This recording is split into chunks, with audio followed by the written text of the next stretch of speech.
Hi everyone and welcome back to DK Sharma Education Hub. My name is Diksha. So we have started Indian music under Indian art culture and heritage जो कि UPSC क्या हर एक examination के point of view से important है but yes जो UPSC के under exam conduct होते हैं उनके लिए तो ये पैरामाउंट थिंग है, सुप्रीम थिंग है.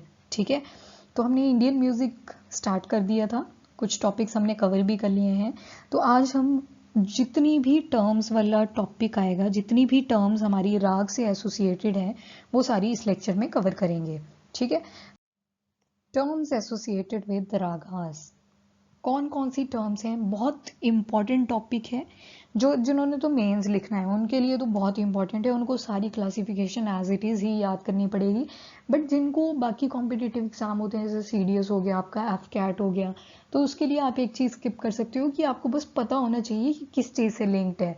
ठीक है, क्योंकि आपको रिटर्न तो है नहीं, उसमें ऑब्जेक्टिव ही आता है ना. तो मेंस वालों के लिए थोड़ा डिटेल में जाना ज़रूरी हो जाता है. बाकी आप लोगों को बस इतना याद रखना है ये चीज़ किस चीज़ से एसोसिएटेड है. ठीक है, तो 4 टाइप की टर्म्स आएंगी इसमें. एक है रास, एक है थाट, एक है ताल, देन स्वरा. RTTS, रास थाट ताल स्वरा.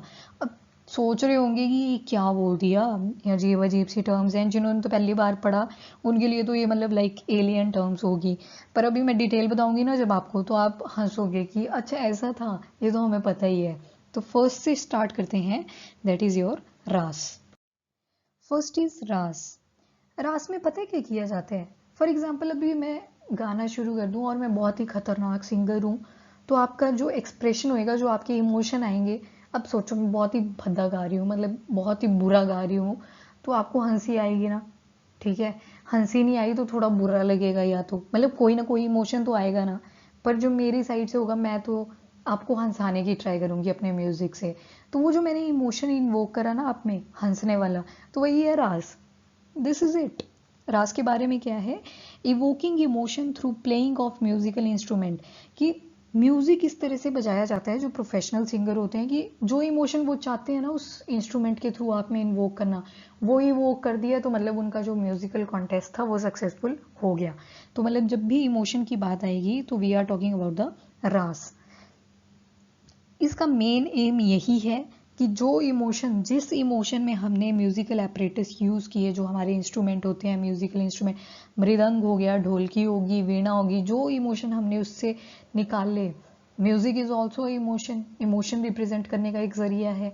तो अगर वो ऑडियंस से भी हमें रिव्यू में आ गया कि फॉर एग्जाम्पल कोई गज़ल गा देते हैं, ठीक है, गज़ल भी हम आगे पढ़ेंगे, तो क्या होता है, बहुत सैड होती है, कोई किसी का दिल टूटा होता है, तो वो फील कर सकता है सामने जो उसको सुन रहा है. तो वही चीज़ है रास, मतलब ऑडियंस के अंदर वही इमोशन इवोक करने हैं जो म्यूजिकल इंस्ट्रूमेंट से प्रोड्यूस करे गए हैं. अब टाइम के बेसिस पे ना रागास को 2 पार्ट्स में डिवाइड किया जाता है. ये होता है पूर्व भाग रागास एंड उत्तर भाग रागास. भाग मतलब सिंपल है, ज़्यादा कॉम्प्लिकेटेड मत करना. पार्ट, यहाँ भी भाग मतलब पार्ट. पूर्व में क्या होता है ना, जो 12 AM से लेके 12 PM तक म्यूजिक चलता है, उसको क्या बोलते हैं, पूर्व भाग राग. एंड उत्तर क्या होगा, फिर उल्टा कर दो, जो शाम को 12 PM से चलेगा, सॉरी दोपहर से चलेगा टू 12 AM, उसको क्या बोलते हैं, उत्तर भाग राग. This is it. अब ना इस वीडियो का क्लाइमेक्स वाला पार्ट आ रहा है, मतलब मुझे ये टॉपिक बहुत इंटरेस्टिंग लगता है. अब देखो, रस हमने पढ़ लिया ना. रसा का क्या मतलब था, इमोशन. 9 का क्या मतलब होता है, 9. तो 9 इमोशंस के बारे में अब हम देखेंगे. इस इमेज को ध्यान से देखो. मैंने ना ये सारे एक्सप्रेशन ट्राई किए, फिर मुझे याद हो गए थे ये, जब मैंने अपने टाइम में याद किए थे तो मुझे ये पूरे लर्न हो गए. देखो, पहला है श्रृंगार. श्रृंगार कब करता है कोई, जब वो या तो प्यार में होता है या तो खुश होता है. तो यहाँ पे ये खुश हैं, इसलिए वो क्या कर रही हैं, श्रृंगार. दूसरा है हास्य. हास्य का क्या मतलब है, लाफ्टर. तो आप इमेज में भी देख सकते हो, ये हंस रही हैं. ठीक है, तो दैट इज हास्य. थर्ड देखो, करुणा. करुणा क्या रिप्रेजेंट करता है, पैथोस. एम्पथी से भी बढ़ के आप जब चले जाते हो ना, बस इतना नहीं है कि किसी का पेन समझना है, बट आप उसकी हेल्प कर रहे हो आप पूरे तरीके से, तो that is your compassion, pathos. तो करुणा मतलब कंपैशन. करुणा हिंदी में है और ये कंपैशन इंग्लिश में हो गया. अद्भुत. अद्भुत क्या होता है, वंडर. यहाँ पे आप इमेज में भी देखोगे ना तो अद्भुत, इन्होंने एक्सप्रेशन ही वैसा दिया है। जब आप कोई वंडरफुल चीज़ देख लेते हो तो आपका एक्सप्रेशन भी कैसा होता है, वंडर से भरा हुआ। फिर आता है भीभत्सा। भीभत्सा जो है, जब आपको ईऊ वाली फीलिंग आती है ना तो दैट इज भीभत्सा। पूरे याद करने की ज़रूरत नहीं है, यहाँ पे स्पेलिंग देख लेना, सॉरी, भीभत्सा, ठीक है, TS है यहाँ पे, उल्टा लिख दिया है, भीभत्सा। तो डिस्कस्ट वाली जो फीलिंग होती है दैट। वीरा, वीरा क्या होएगी, ऑब्वियसली जब आप हीरोइक रिप्रेजेंटेशन कर रहे हो, स्ट्रॉन्ग दिखा रहे हो खुद को, जैसे पिक्चर में दिखाया हुआ है, तो वीरा। रौद्र रूप, शिव जी जब रौद्र रूप धारण करते हैं तो मतलब बहुत गुस्से वाला रूप होता है, तो रौद्र को क्या बोलेंगे, एंगर। फिर आता है भयानक, जब कोई चीज़ डरावनी देख ली है तो वो क्या होएगी, हॉरिफिक होएगी, उसको क्या बोल दिया, भयानक, इमेज में भी देखो। फिर आता है शांत। शांत को क्या बोलते हैं, दैट इज पीसफुल। आंखें बंद करिए, मेडिटेशन में चले गए हैं। अब एक काम करना, ये सारी जो भी रसास थे ना, 9 रसा, इनको खुद में ऐसे ऐड करो। कैसे ऐड करोगे, मिरर के सामने खड़े हो ना, स्क्रीनशॉट ले लो इसका, अभी मैंने वीडियो यहाँ पे पॉज करी हुई है, आप स्क्रीनशॉट लो इसका और सेम ऐसे एक्सप्रेशन बनाने हैं, आपको सब याद हो जाएगा। माइट भी आपको 2 तंग करें, एक भी बच्चा, और बाकी तो आई थिंक याद करने लायक ही हैं सारे। करुणा हो सकता है कईयों के लिए थोड़ा भूलने लायक हो, बाकी तो आपको याद रह ही जाएंगे, आराम से रह जाएंगे। और ठीक है, शांत हमने देख लिया, पीसफुल। तो this is all about the नौरसास। और अगली जो टर्म है दैट इज थाट।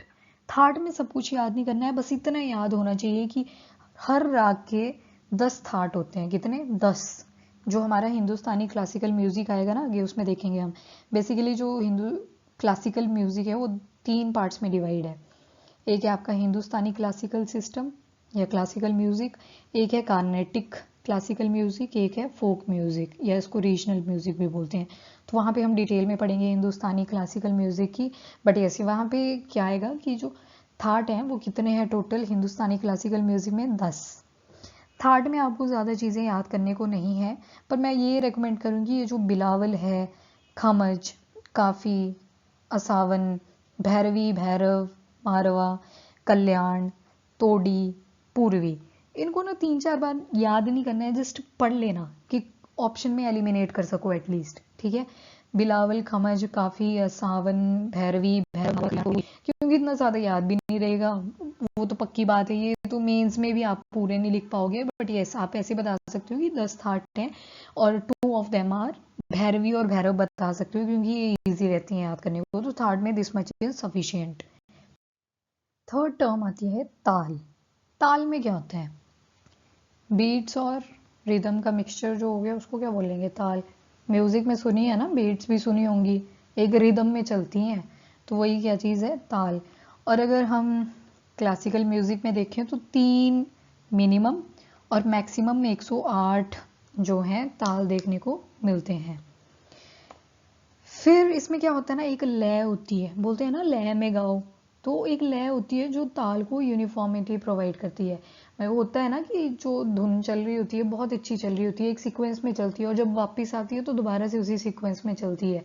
ऐसे नहीं लगता हमें कि ऐवे कुछ भी बजाए जा रहे हैं, नहीं लगता ना कभी, तो दैट इज ले।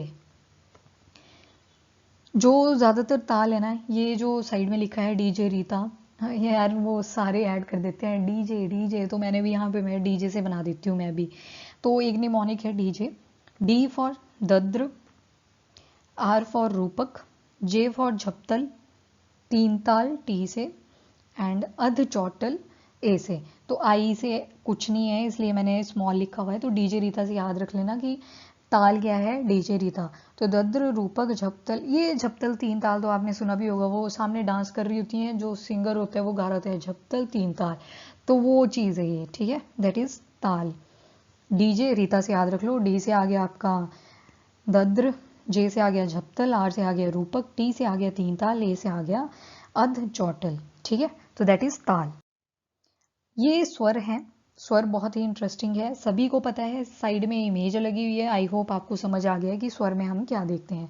तो स्वर में हम पढ़ते हैं 7, बेसिकली जो हमारा हिंदुस्तानी क्लासिकल म्यूजिक है उसमें हम 7 देखते हैं, दैट इज सारे गामा पधा नी, फिर उसी का ही उल्टा बोलते हैं सा न धी प म रे गा, जो भी होता है, मतलब मेरे को नहीं आता। तो सारेगामापा दैट इज स्वर।